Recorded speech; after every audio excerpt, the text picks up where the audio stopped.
எல்லாரும் சந்தோஷமா இருக்கிறீங்களா?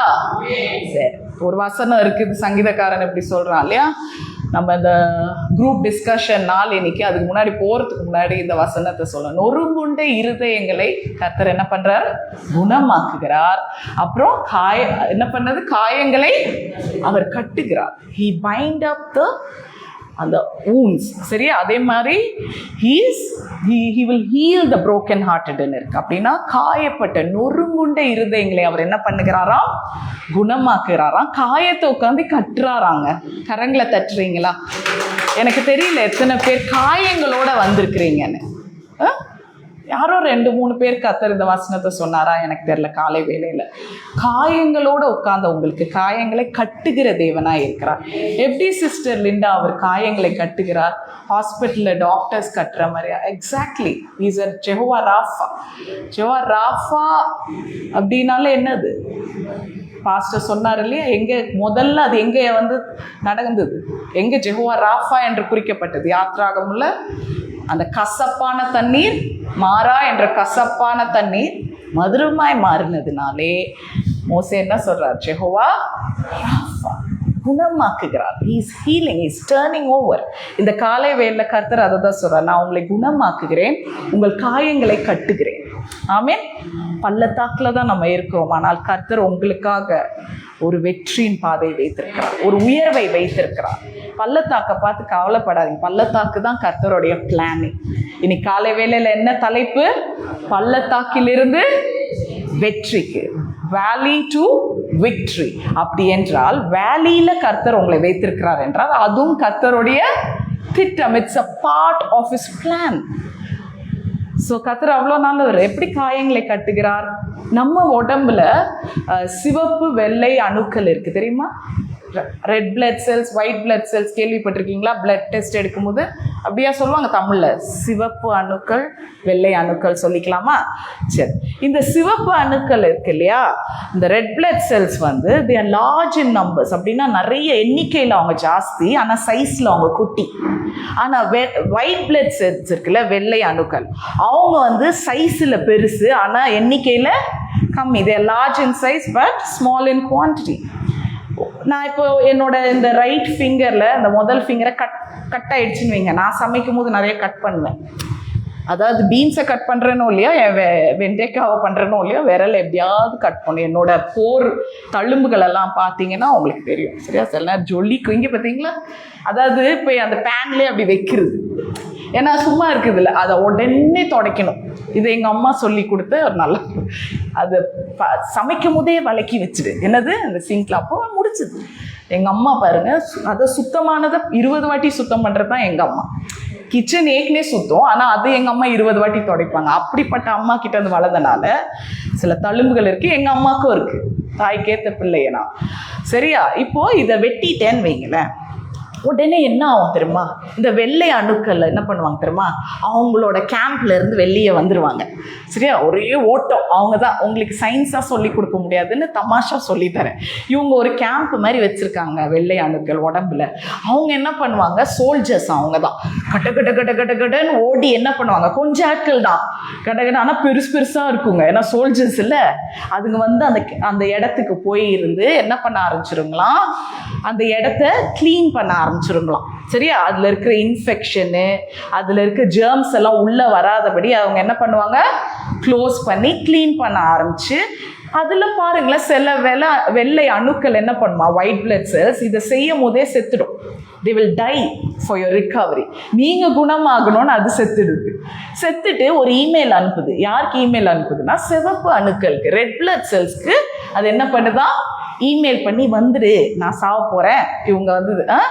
அதுங்க ஓடி வருது. இப்போ அதுங்க வந்து பயங்கர கூட்டம், ஆனால் குட்டி குட்டி சைஸில் ஓடி வருவாங்க. இந்த ரெட் பிளட் செல்ஸ் இது உள்ளே வந்ததும் அவங்க என்ன பண்ணுவாங்களாம்? இது செத்து போயிருக்குல்ல, அது என்ன பண்ணி வச்சிருக்குது? க்ளீன் பண்ணாலும் க்ளீன் பண்ணி ஒரு வீடெல்லாம் க்ளீன் பண்ணுங்க, அன்னைக்கு வீடு நல்லா இருக்குமா? ரொம்ப மெஸ்ஸியாக இருக்கும்ல. அதுதான் உங்கள் புண்ணில் வர பஸ், மஞ்சள் கலரில் வரும் பார்த்தீங்களா பஸ். அது யார் பண்ணி வச்ச வேலைன்னா வெள்ளை அணுக்கள். இந்த சிவப்பு அணுக்கள் என்ன கொண்டு வராங்கன்னா ஆக்சிஜன் கொண்டு வராங்க, நியூட்ரியன்ஸ் கொண்டு வராங்க, போஷாக்கு கொண்டு வராங்க. ஆக்சிஜனுக்கு தமிழ்ல என்ன சொல்லுங்க பார்க்கலாம்? தெரியாம தானே இவ்வளோ அழகா கேட்டேன். ஆக்சிஜனுக்கு என்ன? ஆக்சிஜன். சரியா? Wow, good. நான் பரவாயில்ல போல. இந்த ஆக்சிஜனை கொண்டு வந்து என்ன பண்ணுறாங்கன்னா, அதை ஃபுல்லாக அந்த ரெட் பிளட் செல்ஸ் என்ன பண்ணுது, அதெல்லாம் க்ளீன் பண்ணிவிட்டு உங்கள் ஸ்கின் இப்போ என்ன ஆகும், அந்த புண்ணு அப்படியே ட்ரை ஆகணும். ட்ரை ஆகுறது தான் என்னது, என்ன ஆகுது, ட்ரை ஆகி ஒரு இது மாதிரி இருக்கும், பேட்ச் மாதிரி, அந்த சுரங்கு மாதிரி இருக்கும், சரங்கா, அது அப்படியே கொட்டுனதும் அந்த இடம் கட் பண்ண இடமே தெரியாமல் ஹீல் ஆயிருக்கும். ஆமே, இதுக்கு பேரு தான் உங்கள் காயங்களை கட்டுகிறார்.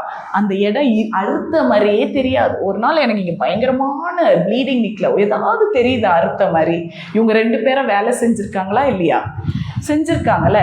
ஒரு சாதாரண நம்ம ரெட் பிளட் செல்ஸால் ஆக்சிஜனும் உங்கள் ரத்தத்தை புதுப்பிச்சு க்ளீன் பண்ணி ஒரு ஒயிட் பிளட் செல்ஸ் உங்கள் காயத்தை ஆற்றுறதுக்காக அது சாகுது. இவ்வளோ செய்யும் போது இந்த ரத்தத்தை உருவாக்கின ஜீவனுள்ள ரத்தம், அந்த சிலுவையில் உங்களுக்காக அடிக்கப்பட்ட அந்த ரத்தம், அந்த உயிர் தெழுந்த ரத்தம் உங்க காயங்களை எப்படிங்க கட்டும்? இந்த காலை வேளையில மகத்துவமாய் கட்டும். அப்புறம் என்னங்க காயம், என்ன வலி, என்ன நொறுங்குண்ட இருதயம். சந்தோஷமா எழுதுங்க. ஒரு உடம்புல இருக்கிறது தான் வேலையை செய்துனா அதை உருவாக்கின தேவனுக்கு என்ன செய்யணும்னு தெரியுங்க உங்க வாழ்க்கையில. ஆமென். கர்த்தர் நல்லவர். El Shaddai, almighty God. Amen. Abraham சொல்றார், ஈசர் சர்வ வல்லவர்.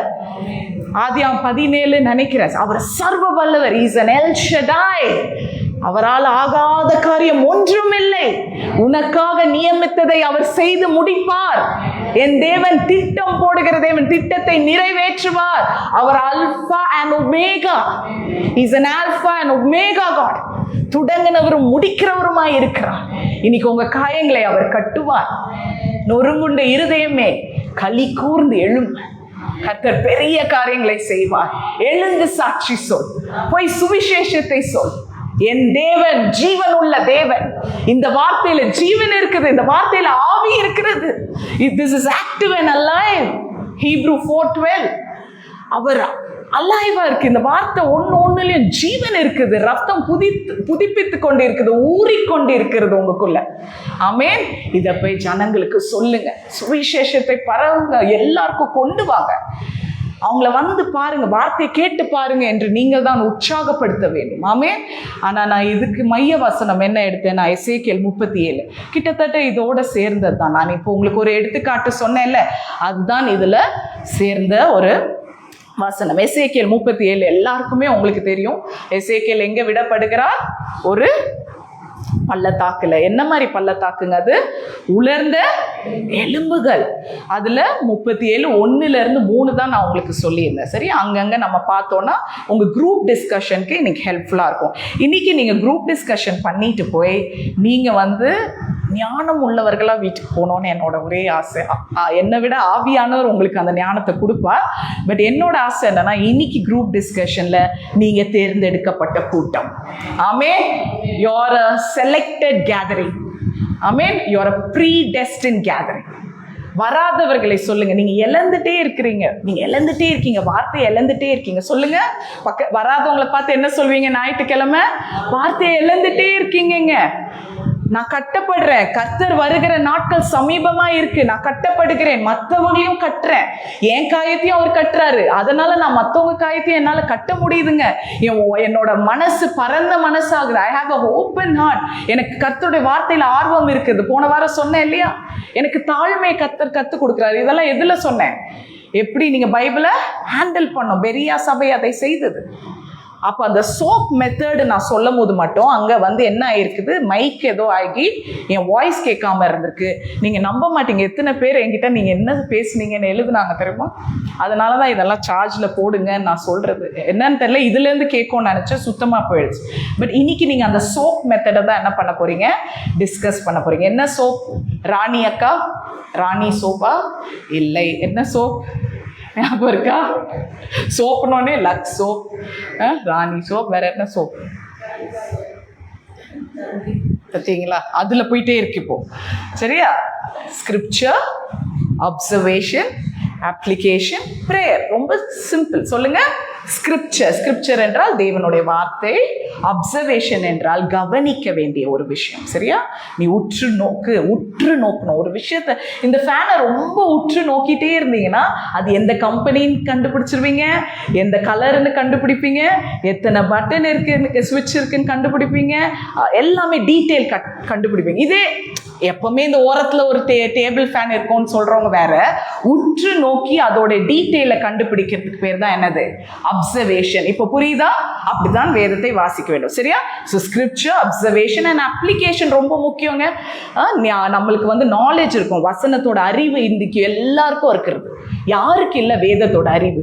யாரை பார்த்தாலும் யூடியூப்ல வேதத்தோட அறிவை பேச, பட் அப்ளை பண்றாங்களா? வேதத்துக்கு ஏற்ற மாதிரி அவங்க வார்த்தை இருக்கிறது என்ற கேள்வி எழுப்புனேன்னா மிக கம்மியா தான் இருக்கு. they don't apply what they preach, they don't apply what they read. அவங்க என்ன வாசிக்கிறாங்களோ அதை அப்ளை பண்ண மாட்டேங்கிறாங்க, அதை செயல்படுத்த மாட்டாங்க. அப்ளை பண்றதுன்னா என்ன?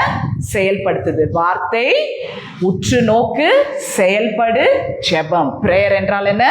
ஜெபம். இந்த ஜெபம் என் கடைசியில் வைக்கிறேன்னா இது அவ்வளவும் வேலை செய்யணும் என்றால், இன்ஜின் ஸ்டார்ட் ஆகணும்னா அந்த இன்ஜினே ஜெபம் தான். ஆமென். அதை ஸ்டார்ட் பண்ணாதான் கார் ஓடும்.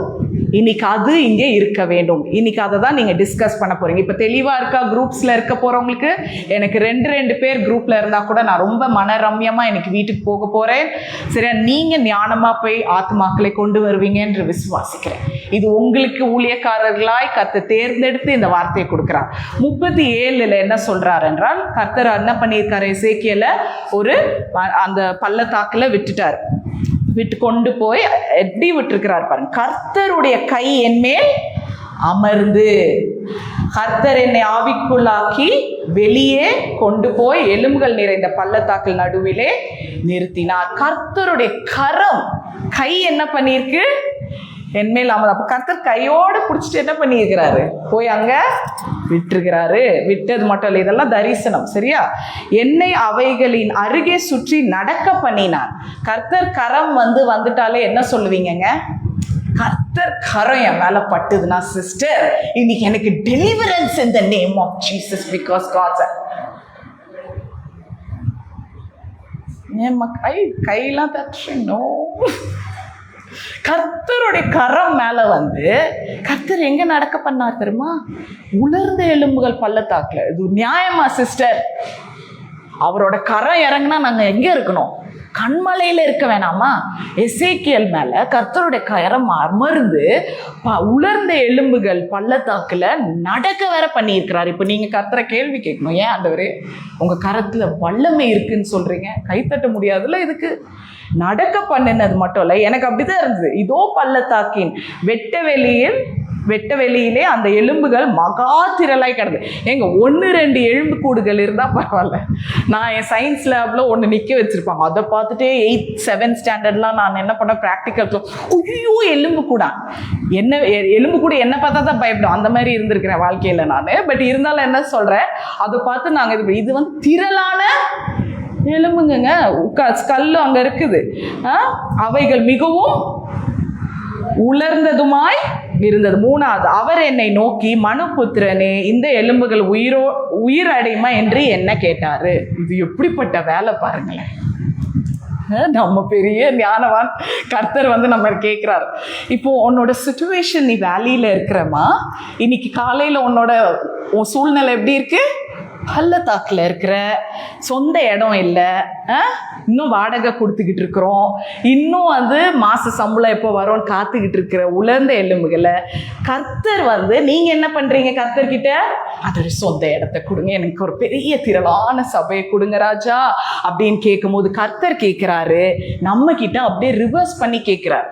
இப்படி ஒரு சிச்சுவேஷன்ல இருக்கும்போது இது சரி வருமா லிண்டா? இது சரி வருமா பாஸ்டர் சார்ல்ஸ்? உங்களுக்கு ஒரு சொந்த சபை கிடைக்குமா? என்ன சொல்ல வரீங்க பாஸ்டர் சார்ல்ஸ்? நான் அதான் சொன்னேன், அவர் உட்கார வேணான்னு. உட்கார்ந்தா அவரை இழுப்பேன். சரி, அப்போ உங்களை கேட்குறாரு இப்படி காலை வேளையில கர்த்தர். நல்லா இருக்காங்க அந்த கேள்வி. நானே என்ன பண்ணியிருக்கிறேன், இதுல நடக்கும் போதே எனக்கு மயக்கம் வருது இதுங்களை பார்த்து. திரளான எலும்பு, இதுல வேற இது உயிரடைமணி என்ன கேட்டா எனக்கு எப்படி தெரியும்? அது கரெக்டா ஞானமா எசேக்கியேல் என்ன பண்ணிட்டார்? தேவரீர் கர்த்தராகிய ஆண்டவரே, நான் கர்த்தராகிய ஆண்டவரேன்னு அவர் எழுதுறாரு. தேவரீர் அதை நீர் அறிவீர். தப்பிச்சாரு. என்ன பண்ணாரு? மனுஷன் தப்பினார். இல்ல, எனக்கு தெரியும் என்ன பண்ணும். இன்னைக்கு காலையில எனக்கு வீடு வாங்கணும்னா எங்க எந்த புரோக்கரை பிடிக்கணும் எனக்கு தெரியும். அங்கேயே போயிடுச்சு. கர்த்தர் பாய், ஓகே see you, அடுத்த வருஷம் பார்க்கலாம் அப்படின்னு போயிடுவார். இப்ப தெரியுதா ஏன் காத்துட்டு இருக்கிறீங்கன்னு? ஏன்? ஏன்னா உங்க கையில எடுத்துக்கிறீங்க. அதுக்கு பதிலாக என்ன சொல்லணும்? தேவரீர் நீர் அறிவீர். You know, not my opinion. என்னோட ஒப்பீனியன் இல்ல கர்த்தாவே, என்னுடைய நாலேஜ் இல்ல, it is not my own understanding, என் சுய புத்தி இல்ல, உமக்கு நீர் அறிவீர். என்னையே இங்க கொண்டு வந்தீர், நான் ஏன் இந்த சூழ்நிலை இருக்கேன்னு உங்களுக்கு தெரியும், நீங்க என்ன நடத்துவீங்க. அவ்வளவுதான் நம்மளோட காலை ஜெபம். புரியுதா? நீங்களா கையில் எடுத்தீங்கன்னா கஷ்டப்படுவீங்க, காத்திருப்பு வரும். ஆனால் எசேக்கியேல் பாருங்க, என்னதான் அவர் பாருங்க, அவர் போத் ப்ரீஸ்ட் அண்ட் ப்ராஃபிட். சரியா? எசேக்கியேலை பற்றி நம்ம கொஞ்சம் தெரிஞ்சுக்கலாமா? இன்னைக்கு குரூப் டிஸ்கஷன் இல்லையா, எழுதிக்கோங்க. அவர் ஆசாரியருமா இருந்தார், தீர்க்கதரிசியுமா இருந்தார். ஏன்னா அவங்க அப்பா எசேக்கியேலோட தகப்பனார் யாரு? அவரும் ஒரு ஆசாரியர், அவரும் ஒரு ப்ரீஸ்ட். சரி, அது மட்டும் இல்லை, இவர் எப்போ இந்த புத்தகம் எழுதப்பட்டது என்றால் பாபிலோனுக்கு சிறையிருப்பாய் கொண்டு போன நேரத்துல. யார் சிறையிருப்பாய் இருக்கிறா இதுல? எசேக்கியேல் தீர்க்கதரிசி யாரா இருக்கிறாரு? he himself in exile of Babylon. சரியா? பாபிலோனியர்கள் சிறையிருப்புக்கு எடுத்துட்டு போகும்போது இவர் தீர்க்க தரிசனம் உரைச்சிட்டு இருக்கிறார். அப்ப அவர் சிறையிருப்புல அவர் என்ன பண்றார்? இருக்கிறார். நிறைய தீர்க்கதரிசிகளை பார்த்தீங்கன்னா சிறையிருப்புல இருந்து வெளியே எழுதியிருப்பாங்க, இல்ல சிறையிருப்புக்கு முன்னாடியில இருந்து எழுதியிருப்பாங்க. ஆனா எசேக்கியேல் தான் பாவம் எப்படி எழுதியிருக்காருன்னா, சிறையிருப்புல இருக்கும் போதே இந்த தீர்க்க தரிசனங்களை எழுதியிருக்கிறார். அதுவும் அவர் வயசு என்ன தெரியுமா உங்களுக்கு? எழுதும் போது யாருக்காவது தெரியுமா? கான்டெக்ஸ்ட் 30 தான். பார்த்தீங்களா? வாலிப வயசு, 30 வயசுல தீர்க்கதரிசி. எவ்வளோ பெரிய ஒரு பதவி கர்த்தர் கொடுத்துருக்காப்பாங்க. இன்னைக்கு நீங்கள் நினைக்கலாம், ஆண்டவரே நான் பள்ளத்தாக்கில் இருக்கிறேன், அது பள்ளத்தாக்கில் இருந்தால் மட்டும் பரவாயில்ல, என்னை சுற்றி ஆண்டவரே ஒரே எலும்பு கூடுகள் இருந்தாலும் கர்த்தர் நல்ல செய்தியை சொல்கிறார். நீ அங்கே இருந்தாலும் இந்த வயசில் கூட நான் உன்னை தீர்க்கதரிசியாக அந்த இடத்துல எழுப்ப போகிறேன். ஆமென். மகா பெரிய தீர்க்கதரிசியாக எழுப்ப போகிறேன். இது காலங்களுக்கும் நீ பேசப்படுவாய். இன்னைக்கு டேட் என்னம்மா? மே 13. எசேக்கியேல் மே 13 பேசப்படுகிறார். கரங்களை தட்டுறீங்களா? இதுதான் கர்த்தரின் செயல். அன்னைக்கு அவர் அந்த பள்ளத்தாக்குல உலர்ந்த எலும்புகளை பேசினாலதான், அதுக்கு தீர்க்கதரிசனம் உரைத்தனாலதான் இன்னைக்கு நீங்களும் நானும் அவரை பத்தி தியானித்துக் கொண்டிருக்கிறோம். கர்த்தர் உங்கள் பேரையும் அப்படித்தான் உயர்த்துவார்.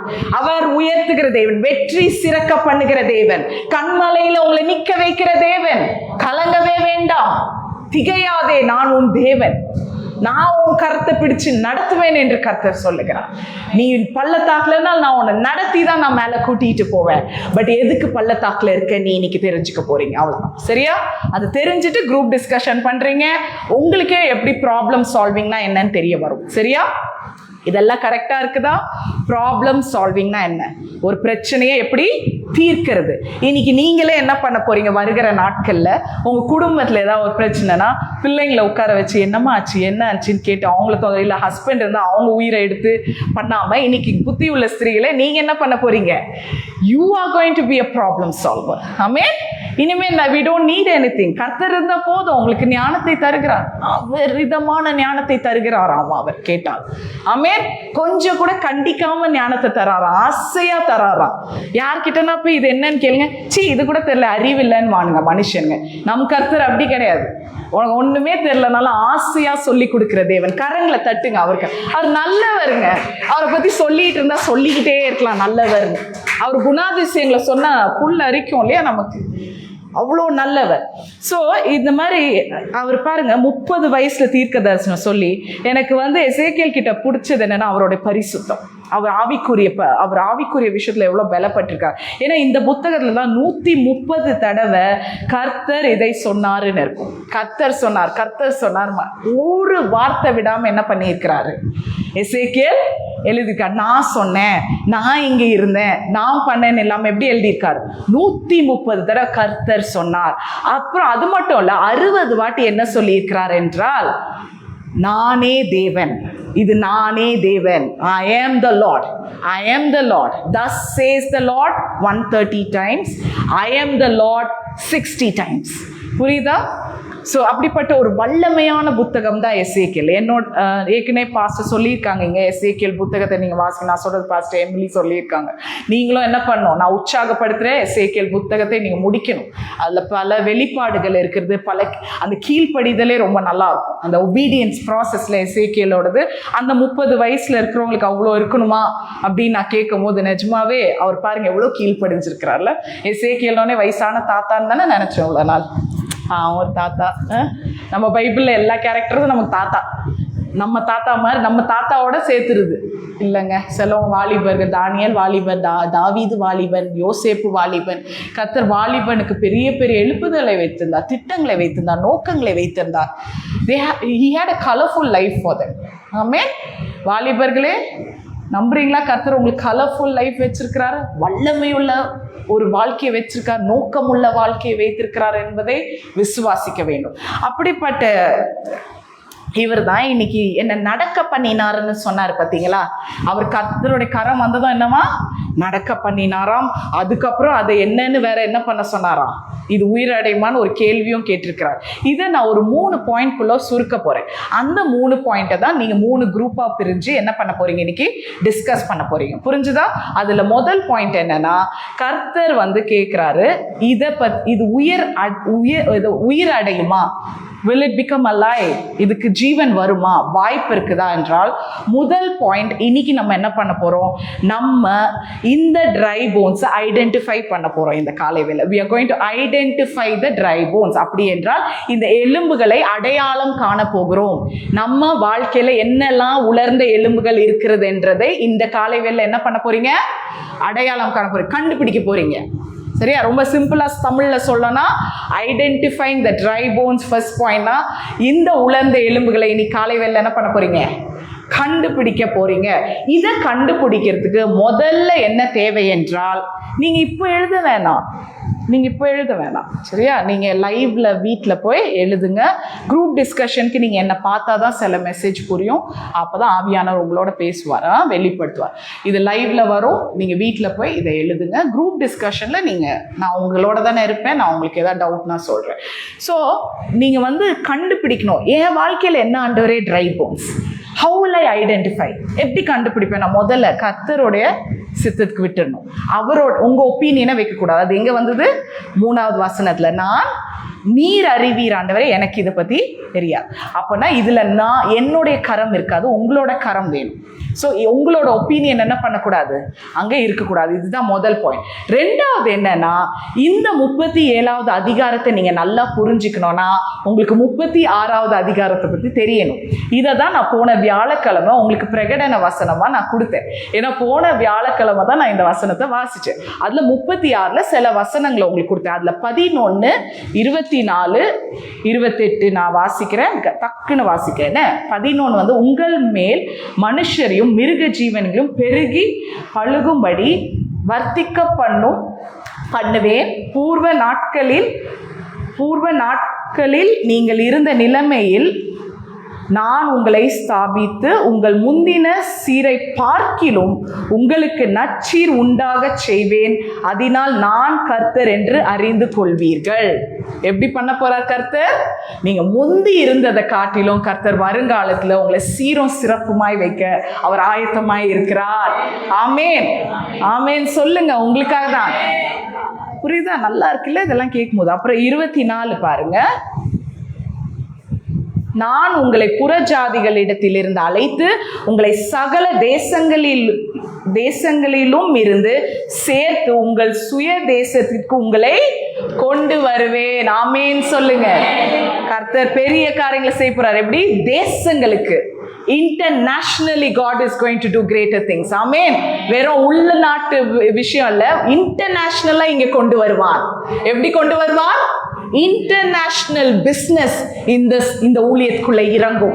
இன்டர்நேஷனல் பிசினஸ் ரிலேஷன்ஷிப் உங்களோட வாழ்க்கையில நுழையும்.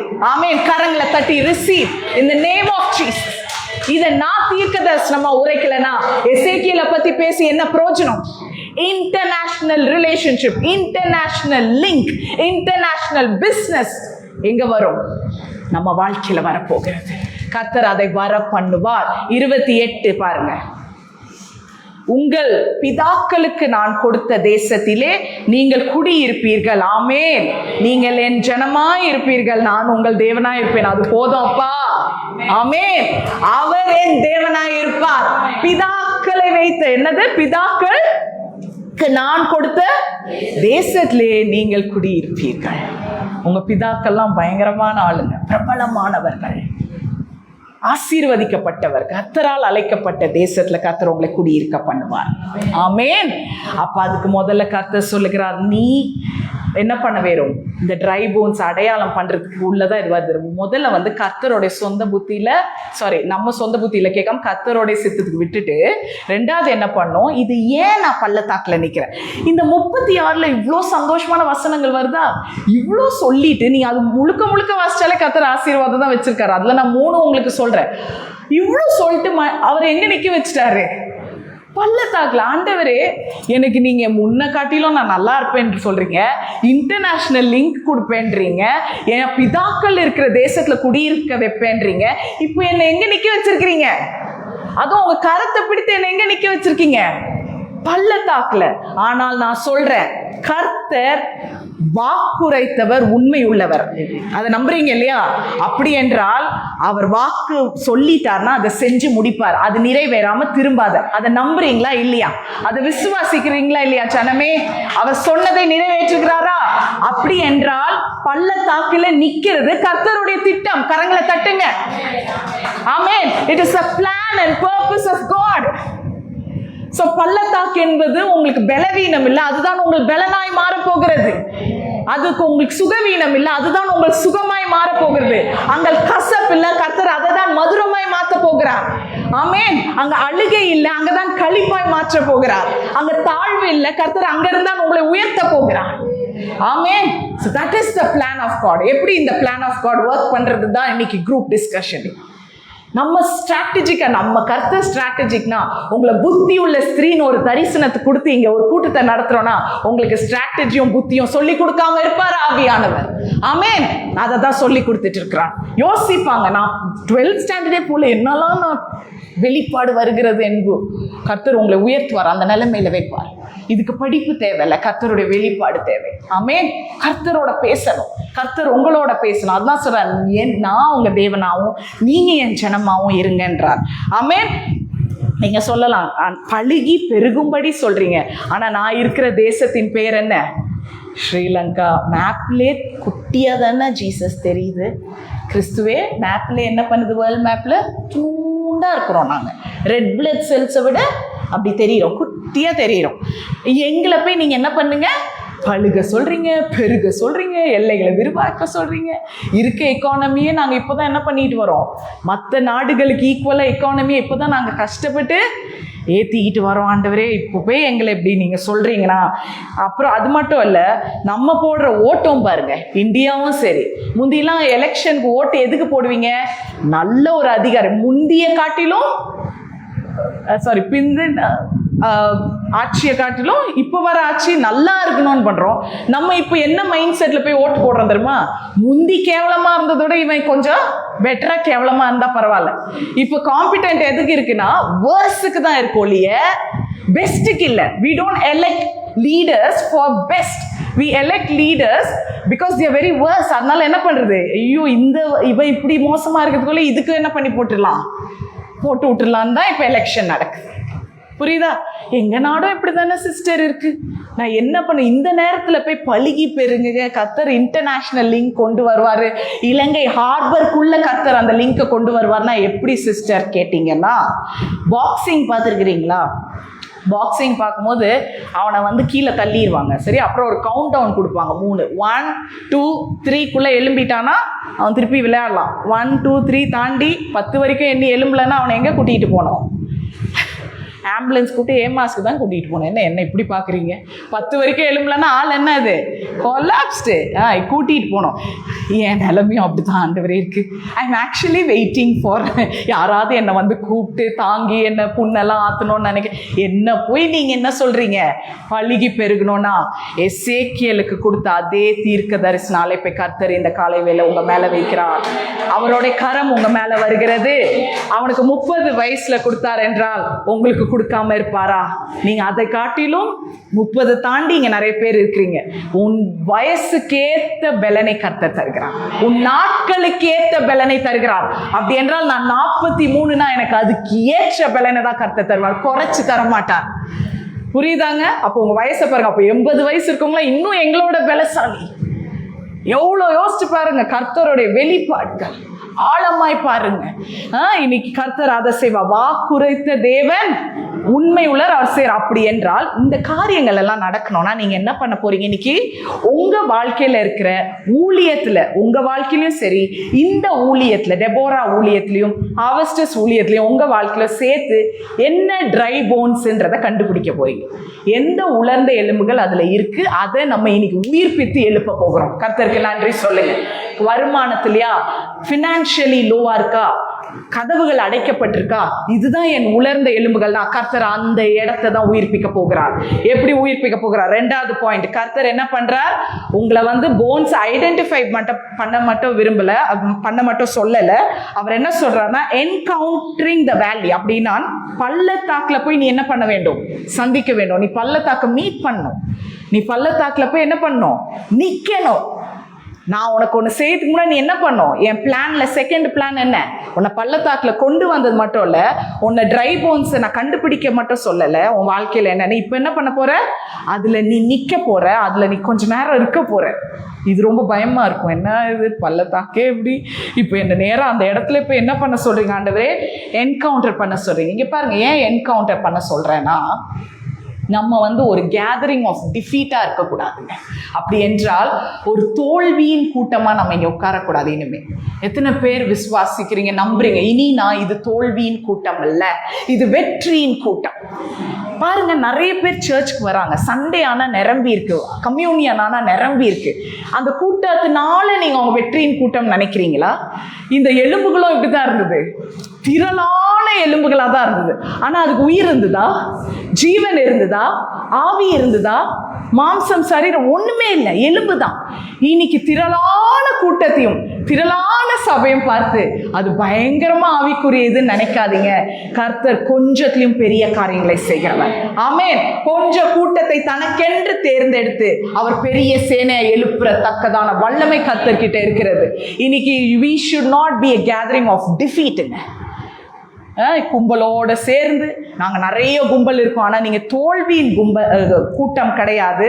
நீங்க யாரு? வெற்றியின் கூட்டம். அதனாலதான் பாருங்க, பார்வோன் தானே எகிப்து, அவனுக்கு ஏன் இஸ்ரேல் ஜனங்கள் மேல பயம் வந்தது? ஏன்னா இஸ்ரேல் ஜனங்களோட சந்ததி என்ன ஆயிடுச்சு? பெருகி கொண்டே இருந்தது. அதனால தானே கொல்றான். முதல்ல சில்ட்ரன் அந்த ஜெனரேஷனே கொல்றானா என்ன? பெருகிட்டே இருக்கான். ஆனா இந்த இஸ்ரேல் ஜனங்கள் எகிப்து தேசத்துல பெருகிட்டு இருந்தாலும் அவங்களால ஒரு முடிவு எடுக்க முடிஞ்சுதா? அவங்களால ஒரு லீடர்ஷிப் இருக்க முடிஞ்சுதா? அவங்களால ஒரு தலைமை தாங்க முடிஞ்சுதா? அப்ப இவங்க பெருசா இருந்து என்னத்துக்கு பிரயோஜனம்? அப்படித்தானே இருக்கு. இன்னைக்கு அந்த கூட்டமாய் நம்ம மாறக்கூடாது. புரியுதாங்க? நாங்க பெரிய திரளான ஜனங்கள், பட் we are lifeless. எங்ககிட்ட ஒரு சாட்சி இல்லை, எங்ககிட்ட ஒரு என்ன சொல்றது, எங்களுக்கு ஒரு எழுப்புதல் இல்லை, எங்களுக்கு ஒரு அழைப்பு இல்லை. நாங்க சர்ச்சுக்கு வரோம், எல்லாம் செய்றோம், ஆனா நாங்க இந்த உலர்ந்த எலும்புகள் மாதிரி எப்படி இருக்கோம்? லைஃப்லெஸ்ஸா இருக்கோம். உயிரே இல்லாம என்ன பண்ணிட்டு இருக்கோம்? வாழ்ந்துட்டு இருக்கோம். அந்த கூட்டம் கிடையாது. நீங்க ஜீவன் உள்ள கூட்டமாய் கர்த்தர் அழைத்திருக்கிறார். நீங்க வந்து போர் வீரர்கள், வீராங்கனைகள், சோல்ஜர்ஸ். ஆமென். அப்படிதாங்க கர்த்தர் அழைத்திருக்கிறார். சோ கர்த்தர் சொல்றார், நீ ஏன் பள்ளத்தாக்குல உன்னை நிக்க வைக்கிறேன்னா, நீ அங்கதான் இருந்து என்ன பண்ண போற? ஸ்ட்ராட்டஜியை நான் உனக்கு தரப்போறேன். என்ன தரப்போறேன்? உனக்கு ஒரு திட்டத்தை தரப்போகிறேன். எங்க தர்றாரு கர்த்தர்? பள்ளத்தாக்குல. இனிமே பள்ளத்தாக்குல இருக்கும்போது கவலைப்படாதீங்க, கர்த்தர் அங்கதான் உங்களுக்கு திட்டமே தரார். இததான் ஃபர்ஸ்ட் அவங்க வேற மாதிரி பேசினாங்க. கண்டிஷன் மோசமா இருந்தாலும் கர்த்தர் அங்க என்ன பண்றாரு? ஒரு கீழ்ப்படிதல் இருந்தனால, ஒரு குட்டி விசுவாசம் இருந்தனால, மல்டிப்ளிகேஷன் இருந்ததுன்னு சொன்னாங்களா, மல்டிப்ளை. ஆனா இங்க எப்படி இருக்கிறதுனா, நீ வந்து என்ன பண்ண போற, நீ பள்ளத்தாக்குல பல்ல கடிச்சுக்கிட்டு என்ன பண்ணணும், நிக்கணும். சொல்லிருங்க எல்லாம் வாயை திறந்து, பள்ளத்தாக்குல தின்னா நல்லா சொல்லுங்க. நான்லாம் நல்லா பல்ல கடிப்பேன், கேளுங்க. ஏதாவது வாங்கிட்டு வரல, இருக்கிற பல்ல தேய்ச்சி தேங்காய் சீவிப்பேன், அந்த அளவுக்கு பல் கடிப்பேன். பள்ளத்தாக்குல பல்ல கடிச்சிட்டு நின்னுருங்க. ஏன்னா கர்த்தர் உங்களுக்கு அங்கதான் பெரிய தீர்க்க தரிசனத்தையே கொடுக்க போகிறார், பெரிய திட்டத்தையே கொடுக்க போகிறார். எப்படிப்பட்ட திட்டம் தெரியுமாங்க இது? சும்மா இந்த என்ன சொல்றது, இந்த நீட் பேஸ்ட் ப்ரேயர்லாம் இனி இருக்கக்கூடாது. வியாழக்கிழமை எனக்கு இது தேவை, யூஸ்வலா நம்ம அது பண்றது இல்லதான், வசனத்தோட தான் ஜெபிக்கிறோம். ஆனால் உங்க சொந்த வாழ்க்கையில நீங்க வீட்டுல ஜெபிக்கிறீங்கல்ல, அப்ப கூட என்ன பண்ணுங்க, உங்க நீட் பேஸ்ட் ப்ரேயரை விட்டுருங்க. எனக்கு ஆண்டவரே இது வேணும், ஏன் எனக்கு இந்த டைம்ல எனக்கு எப்படியாவது அதை வழியை திறந்துருங்கன்றதை விட்டுட்டு நீங்க அவர் சொன்ன காரியத்துக்கு ஜெபிச்சு பாருங்களேன். இது எல்லாமே தானா நடந்துகிட்டு இருக்கும். புரியுதாங்க? நீங்க கர்த்தருக்காக ஆயத்தம் பண்ணீங்கன்னா உங்களோட காரியம் கர்த்தர் ஆயத்தம் பண்ணி வைத்திருப்பார். நீங்க நீட் பேஸ் பிரேயரை விட்டுறணும். சொல்லுங்க, இனி நான் எனக்கு தேவை கேட்ட ஜெபத்தை நான் பண்ண மாட்டேன். சொல்லுங்க, எனக்கு என்ன தேவையோ அந்த ஜெபத்தை நான் விட்டுட்டேன். ஏன்னா கர்த்தருக்கு தெரியாதா, உங்க வாயிலிருந்து புறப்படுறதுக்கு முன்னாடி அவர் அறிகிறார். அப்படி என்னது போட்டு திருப்பி திருப்பி ரிப்பீட் அடிக்கிறீங்க? என் பொண்ணை பார்த்துக்கோங்க, என் பையனை பார்த்துக்கோங்க, என் பைக்கை வாங்கணும், என் மருமகளை பாருங்க, அவங்க ரட்சிக்கப்படணும். கர்த்தர் கிட்ட விட கத்துக்கோங்க. கர்த்தர் உங்களை ஆவிக்குரிய விஷயத்துல உங்களை மெச்சூர் ஆக்குறார், உங்களுக்கு இன்னொரு பெரிய அழைப்பை கொடுக்கிறார். நீங்க இன்னும் நீட் பேஸ் பிரேயர் பண்ணவே கூடாது. புரியுதா? சில ஜெப கூட்டங்கள் பார்த்துருக்கேன், 72 ஹவர் 48 ஹவர் எல்லாம் பண்ணுவாங்க. ஆனா பிப்ளிக்கல் கான்டெக்ஸ்டே இருக்காது, வார்த்தையே இருக்காதுங்க. அந்த ஜெபத்துல உட்காந்து கத்துவாங்க, கும்பலா என்ன பண்ணுவாங்க, பிப்ளிக்கல் வார்த்தை இருக்காது. உன் ஜெபத்துல கர்த்தருடைய வார்த்தை இருக்க வேண்டும். கர்த்தருடைய வார்த்தை கண் திறக்கிறதே ஜெபம் தான். ஆமென். கண்ணார காண்கிறது தான் ஜெபம் என்று நான் அன்னைக்கு சங்கீதத்துல இருந்து உங்களுக்கு வாசிச்சேன் இல்லையா? தாவீது சொல்றாரு சங்கீதம் 119. இதெல்லாம் நான் கண்கார எனக்கு என்ன பண்ணுங்க, வெளிப்படுத்துங்கன்னா அதுதான் ஜெபம். இன்னைக்கு வார்த்தையுள்ள ஜெபம் இருக்க வேண்டும். அதை விட்டுட்டு இந்த மற்ற தேசங்கள்லாம் பாருங்க, ரொம்ப மோசங்க. நம்ம ஊர்ல, உங்க ஊர்ல அப்படிலாம் நடக்கலையே. ஆண்டவரே வருவாங்க சிலவங்கலாம் பாஸ்டர் கிட்ட, ஆண்டவரே எப்படியா நீங்க என்ன பாஸ்டர் ஜெபிங்க, அவன் காலை உடைச்சு போடான், அந்த ஆள் எப்படியாவது போற வழியில நோய்பட்டு சாகணும். இந்த மாதிரி சூனிய ஜெபம்லாம் நம்ம என்ன பண்ணக்கூடாது, விச் கிராஃப்ட் ப்ரேயர்லாம் பண்ணக்கூடாது. சில பாஸ்டர் பாவம் அதுக்காக பண்ணி விடுவாங்க. அப்போ அவருக்கு பேர் என்னது, வேற பேருங்க. இன்னைக்கு அந்த ஜெபமும் இருக்கக்கூடாது. கர்த்தர் சொல்றா, நான் உனக்கு ஒரு தரிசனத்தை கொடுக்கிறேன், அந்த தரிசனத்தின் ஜெபத்தை நீ செய்ய வேண்டும். ஆமென். அந்த தரிசனத்தின் ஜெபத்தை நீ செய்து முடிக்கும் பொழுது உனக்கு ஆயத்தம் பண்ணினது உனக்கு தானா வந்து சேரும். நீங்க நினைக்கிறதுக்கு முன்னாடி அது உங்க கையில வரும். இன்னைக்கு அதை நான் சொல்லிக்கொண்டே இருப்பேன், சரியா? இந்த மாதிரி ஒரு மெஸ்ஸான இடத்துல கர்த்தர் வந்து என்ன பண்ணியிருக்காரு, உங்களுக்கு ஒரு முக்கியமான பங்கை கொடுத்திருக்கிறார், சரியா? மூன்றாவது நான் முடிக்க போறேன், அதுக்கப்புறம் நம்ம குரூப்புக்குள்ள போலாம், சரியா? மூன்றாவது, நீங்க அந்த பள்ளத்தாக்குல சந்திக்கிறது மட்டும் இல்லை, இப்போ அந்த பள்ளத்தாக்குல ஒண்ணு செய்ய சொல்றார். என்ன செய்ய சொல்றாருன்னா கர்த்தர், அதாவது 36வது வாக்கு தத்தங்கள் எல்லாம் 37 நீ என்ன பண்ண போற, பதில பேச போற. நம்ம தெபோரா ஐக்கியம்னாலே என்னது, பதிலை பேசுகிறது. பட் ஆனா இங்க எப்படி இருக்குன்னா கொஞ்சம் மாத்த போறோம். 36வதுல இருக்கிற அவ்வளவு அதிகாரத்துல இருக்க வசனங்களையும் இதுக்கு நீங்க வந்து என்ன பண்ண போறீங்க, நீங்க நடந்து காமிக்க போறீங்க, அப்படியே ஆக போறீங்க. அப்படி என்றால் ஒரு காரியம் நடக்கிறதுக்கு முன்னாடியே அதை நான் பெற்றுக்கொண்டேன் என்று நினைக்கிறது தான் விசுவாசம். ஆமென். So you're going to respond to the word and also become that word. சரியா? இது எப்போ செய்ய போறீங்க? மூணாவது பாயிண்ட் என்னது, you're going to speak life. அப்படின்னா ஜீவனை பேச போறீங்க, தீர்க்க தரிசனத்தை உரைக்க போகிறீர்கள். இது எப்படி பண்றீங்கன்னா, இந்த மெத்தடாலஜியில தான் நான் என்ன சொல்றேன், கர்த்தருடைய திட்டத்துல எதை கொண்டு வரேன், சோப் மெத்தட். அது என்னது, ஸ்கிரிப்சர், அப்சர்வேஷன், அப்புறம் என்னது, அப்ளிகேஷன், பிரேயர். ஸ்கிரிப்சருக்கு என்ன சொன்னேன், கர்த்தர் சோதிக்கப்பட்டார். எங்க சோதிக்கப்பட்டார்? வனாந்திரத்துல சோதிக்கப்படும் போது. வில்டர்னஸ்னா தானே வனாந்திரம். அப்ப என்ன பண்ணார், சோதனை எப்படி வென்றார்? துரத்துனாரா, இல்லை ஏதாவது பேசினாரா, இல்லை ஏதாவது சைன் கீன் அடையாளம் அற்புதம் காமிச்சாரா? ஒன்றும் காமிக்கல. வார்த்தையால என்ன பண்ணார், வென்றார். இன்னைக்கு வார்த்தையால தான் நீங்க வெல்ல போகிறீர்கள். ஆமென். அப்சர்வேஷன்னா என்ன, நல்ல உற்று கவனிக்க போறீர்கள்.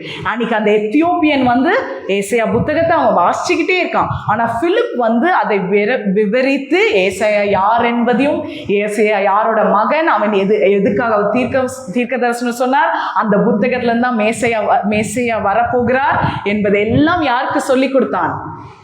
அந்த எத்தியோப்பியனுக்கு சொல்லி கொடுத்தான். ஸோ ஹி அப்சர்வ், ஒரு காரியத்தை அப்படியே பார்த்துட்டு போறதில்ல, அதை நல்லா உற்று நோக்கி அவன் கற்றுக் கொடுக்கிறான். அப்ளிகேஷன் என்றால் என்ன? பேதுருவை சொல்றார், நீ வார்த்தையை சொல்லுகிறது என்னது? தண்ணீர் மேல காலை வச்சு நீ வா. யாராவது வந்தாங்களா? யார் இறங்குனா தண்ணிக்குள்ள? பேதுரு. இன்னைக்கு நீங்க அந்த பேதுருவாய் மாறப்போய் கத்தசுர பள்ளத்தாக்கா, நீ இப்ப காலை வை அந்த இடத்துல. உனக்கு பிரச்சனையா? அந்த இடத்துல நட. உனக்கு பலவீனமா? அந்த இடத்துக்கே நீ போ, அந்த இடத்துல நில்லு. ஆனா நின்னுட்டு நீங்க என்ன பேச போறீங்கன்னா, உங்களுக்கு கர்த்தர் 36வது அதிகாரம் மாதிரி இவ்வளவு வருஷங்களை கர்த்தர் வாக்குத்தத்தம் சொன்னாரா இல்லையா? ஆமென். எவ்வளவு வாக்குத்தத்தங்கள் சொன்னார், அதெல்லாம் நீங்க எழுதி வச்சிருப்பீங்கல்ல. அதெல்லாம் இந்த வருகிற நாட்கள் என்ன பண்ண போறீங்க? ஒவ்வொரு தடவை பள்ளத்தாக்கு வரும்போதும் கர்த்தர் கொடுத்த 36வது அதிகாரத்தை திருப்பி என்ன பண்ண போறீங்க? ரிப்பீட் பண்ண போறீங்க. சொல்லுங்க.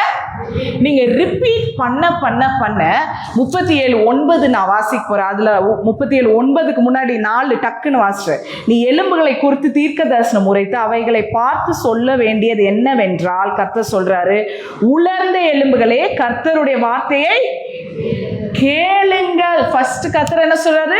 Listen to my word. எடுத்ததுமே போய் கர்த்தர் என் மேய்ப்பரா இருக்கிறார், என்னை பலப்படுத்துகிற கிறிஸ்துவினாலே எனக்கு எல்லாம் செய்ய பலன் உண்டு. எதுக்கு சொல்றாரு, யாரு சொல்றாருன்றத நீங்க என்ன பண்ண போறீங்க?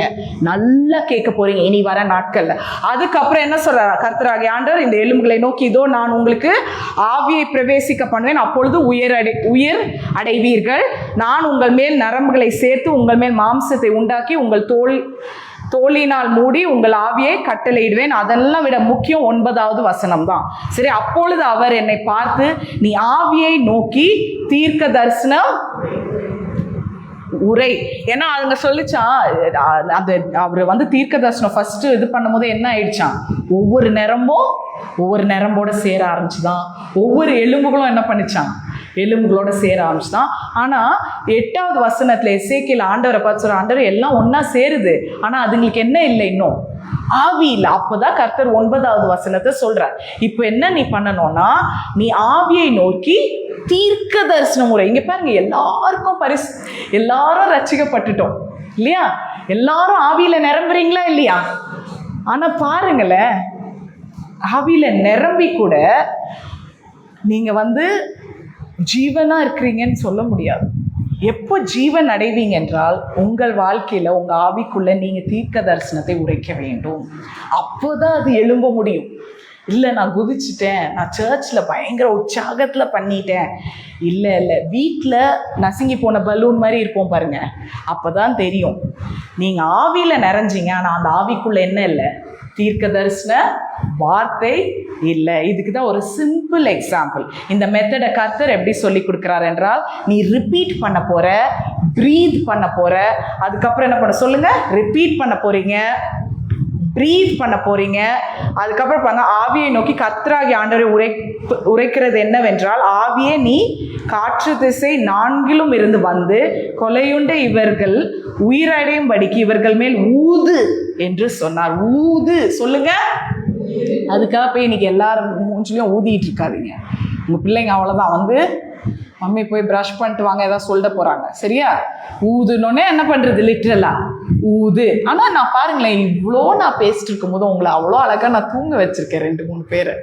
ரொம்ப சந்தோஷமா இருக்கேன். என் குரல்ல கூட தூக்கம் வருதுன்றது எனக்கு பெருமையா இருக்கு. ஸோ பரவாயில்ல, என் குரல் கொஞ்சம் சாந்தமாகவும் லிண்டாவால் என்ன பண்ண முடியும்? பேச முடியும்.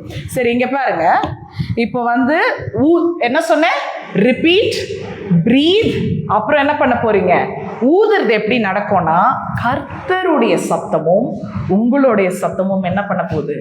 ஒன்னா இணைந்து சொல்லும் பொழுது அங்க தீர்க்க தரிசனம் வெளியே வரும். அப்படி என்றால் கர்த்தருடைய வார்த்தை பிரதிபலிக்கிறது தான் தீர்க்க தரிசனம். நான் ஒரு தடவை பிரதிபலிக்கும் கர்த்தருடைய வார்த்தை பேசினேன் இல்லையா?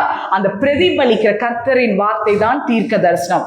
இதெல்லாம் இப்போ ரொம்ப உங்களுக்கு புரியாத மாதிரி சில முகங்களை நான் பார்க்கறனால தான் நான் உங்களுக்கு ஈஸியா ஒரு எக்ஸாம்பிள் எடுத்துட்டு வந்திருக்கேன். எத்தனை பேர் சின்ன வயசுல கவனிங்க, கேஸ் பலூன் விளையாண்டுருக்கீங்க? வாங்கி கேஸ் பலூன் பலூன் இல்லை, சாதாரண பலூன் சொல்ல, கேஸ் பலூன். அது என்ன பண்ணும்? என்னங்க ஐயோ, அதுக்கு நான் இந்த மாதிரி வார்த்தையிலே முடிச்சிருவேனே. எடுத்துக்காட்டு சொல்றது, கேஸ் பலூன் என்னங்க பண்ணும்? விட்டா பறந்து, மற்ற பலூன் விட்டாலும் பறக்கும், திருப்பி கீழே வரும். இது என்ன பண்ணும்? கீழே வராது. ஏன் கீழே வராது? அதுக்குள்ள என்ன இருக்கு? என்ன கேஸ் இருக்கு? ஹைட்ரஜன் இருக்கான், ஹீலியம் இருக்கான். நான் ஹீலியம் கேள்விப்பட்டிருக்கேன், ஹைட்ரஜன் அதெல்லாம் ஒன்றும் போடல. சரியா? அந்த அளவுக்கு நமக்கும் மூளை இல்லை. இந்த கேஸ் உள்ள திணிக்கிறனால இது மட்டும் நம்ம ஊத தேவையில்ல, அவரே ஊதி நமக்கு என்ன பண்ணுவாங்க? கொடுப்பாங்க. நான்லாம் அந்த வண்டியிலலாம் வாங்கியிருக்கேன் எங்கள் சின்ன வயசில். சரியா? எங்கள் ஸ்ட்ரீட்க்கு வரும்போதெல்லாம் லேனில், அதுவும் ஒரு பயங்கர இன்ட்ரெஸ்ட் எனக்கும் எங்கள் அண்ணனுக்கும். கேஸ் பலூன், சாதாரண பலூனோட. சரி, இது விட்டா இப்படி போய் எங்கே பண்ணிக்கும்? இதில் இப்போ இதெல்லாம் இப்படி டெக்கரேஷனுக்கு இங்கே யூஸ் பண்ணுவாங்க. இங்கே இது ஒட்டிக்கிட்டு இருக்கும், ஒட்ட மாட்டாங்க. அது சும்மா விட்டாலே அது போய் ஒட்டிக்கும். அந்த மாதிரி அதை ஊதிட்டு அதை இழுத்துட்டு நீங்கள் பேசுனீங்கன்னா உங்கள் குரலையே அது மாற்றிடும். Helium gas. நல்லா பேசிட்டு இருந்தேன் நான், இப்படி கம்பீரமாக அப்படின்னு ஆகிடும் என் குரல். ஒரு நாள் நான் அப்படி இழுத்துக்கிட்டு வந்து இங்கே மெசேஜ் கொடுக்குறேன், நீங்கள் எவ்வளோ பேர் சிரிக்கிறீங்கன்னு பார்க்குறேன். அப்படியே மாத்திர தன்மையும் அந்த ஹீலியம் கேஸ்க்கு இருக்குது. சரியா? அவ்வளோவால அதுக்கு பிறகு இருக்க பவரை இருக்கிற பலூனையும் என்ன பண்ணுது? பறக்க வச்சிருது. நாங்கள் இதே தான் வேலை. அப்புறம் எங்கள் அப்பா செம்ம அடி அடிப்பார். நாங்கள் மெரினா பீச்சில் போய் கேஸ் பலூன் வாங்கிட்டு உடனே எங்கள் அண்ணன் என்ன பண்ணிடுவான்?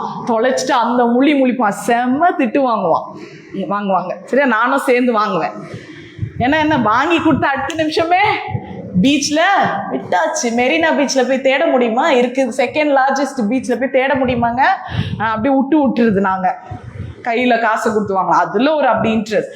இந்த பலூனோட எக்ஸாம்பிள் நான் ஏன் உங்களுக்கு சொல்கிறேன்னா, இந்த பலூன் பாருங்கள், அது வந்து ஊதுறதுக்கு முன்னாடி அது எப்படிங்க இருக்குது? நீங்கள் கடையில், நான் இன்றைக்கி ஆக்சுவலாக எடுத்துகிட்டு வரலாம் நினச்சேன். சிஸ்டரும் பலூனை பற்றி சொன்னாங்க. எதுக்கு இப்படி குழந்தைங்க நான் பலூனை உங்களுக்கு காமிச்சிருக்கணும், வாயாலே சொல்லலான்னு வந்துட்டேன். பலூன் வந்து ஊதுறதுக்கு முன்னாடி எப்படி இருக்கும்? சுருங்கி போய் ரொம்ப உலர்ந்தனாலே சுருங்கிருச்சு. இந்த எலும்புகளை யோசிச்சுக்கோங்கண்ணே. அப்போ அது ஒரு மாதிரி ஷேப்லெஸ்ஸாக, அதுக்கு ஜீவன் இல்லாமல் இருக்கும். ஆனால் அது வந்து அந்த கேஸ் உள்ளே போய் வந்ததும் அது என்னென்ன ஷேப்பில் வருது? ஹார்ட் மாதிரி வருது, ரவுண்டாக வருது, ஓவலாக வருது, நீட்டமாக வருது.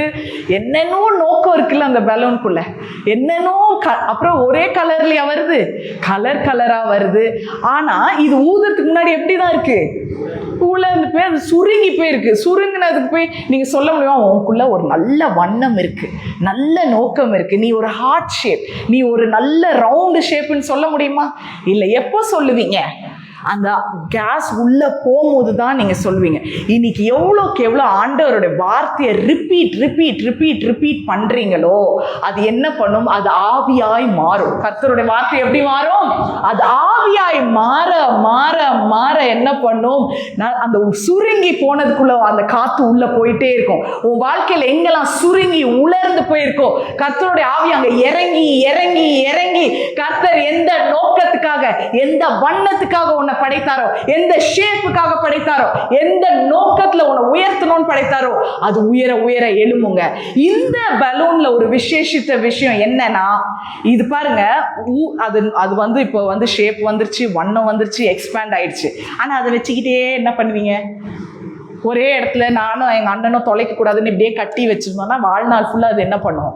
அதே இடத்துல பறந்துக்கிட்டு அதை பார்த்து போர் அடிக்கும். இன்னைக்கு நிறைய பேர் அந்த ஸ்டேஜில் உங்கள் வாழ்க்கையில் இருக்கீங்க. கர்த்தர் ஊதிட்டார், ஆவியானவர் இறங்கியாச்சு, எக்ஸ்பேண்டும் பண்ணிட்டார். ஆனால் அந்த எக்ஸ்பேண்ட் பண்ண பலூனால ஒன்றுமே செய்ய முடியல. எப்போ செய்யும்னா, நீ கையை விடணும். நீ இங்க கையை விட்டுட்டீங்கன்னா சில காரியத்துல இருந்து கர்த்தர் உங்களை உயர பறக்க வைப்பார். கண்களை மூடலாமா?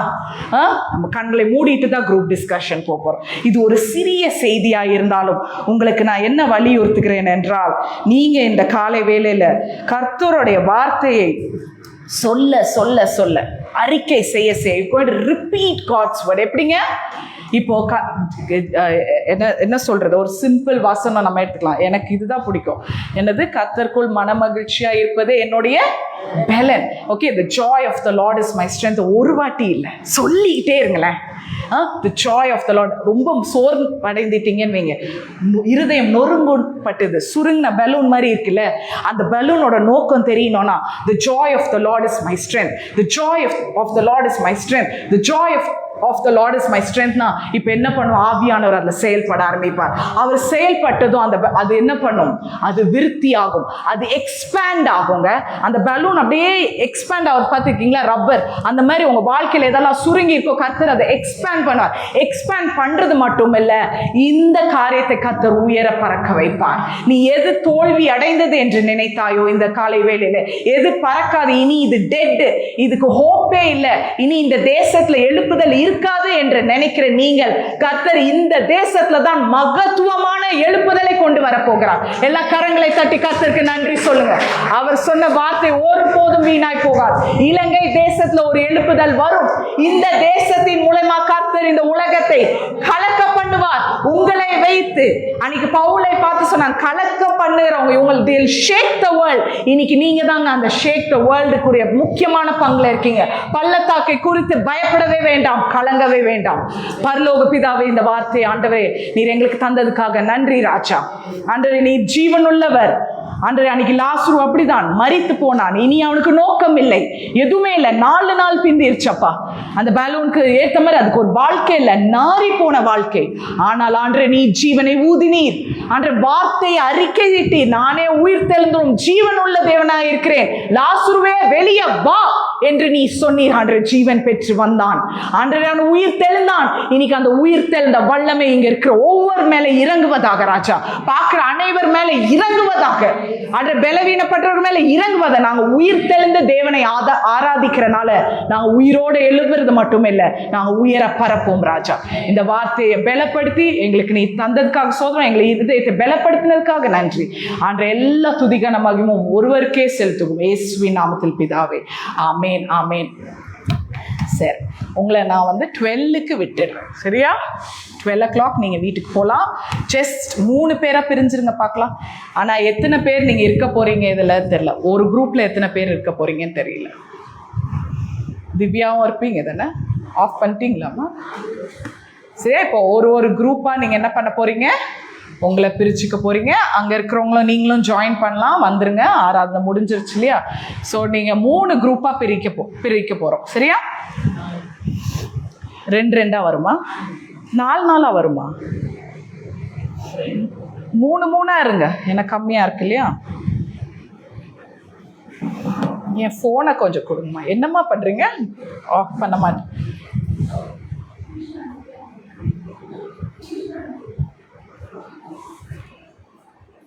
ஸோ 3 குரூப்பாக நீங்கள் பிரிஞ்சிடுங்க.